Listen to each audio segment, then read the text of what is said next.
Things like process validation, things like process monitoring, analytical characterization, they're not taught in normal curriculums.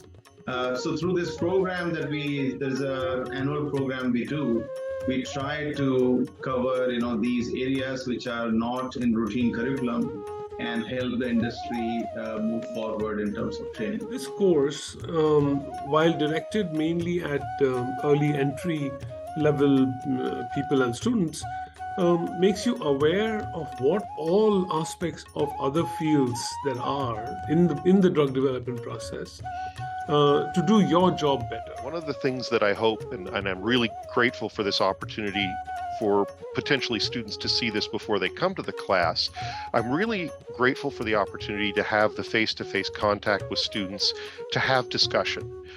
In my sessions, I leave a good bit of room for questions, for answers, for odd things, new scenarios. I find those very, very interesting and very challenging. For the course series, I have 3 different areas that I'll be lecturing about, and on day 1, the topic is focused on filtration and its application in industrial bioprocesses. So, as an early careers development scientist, I will try to cover microbial and mammalian process development in regards to upstream process development.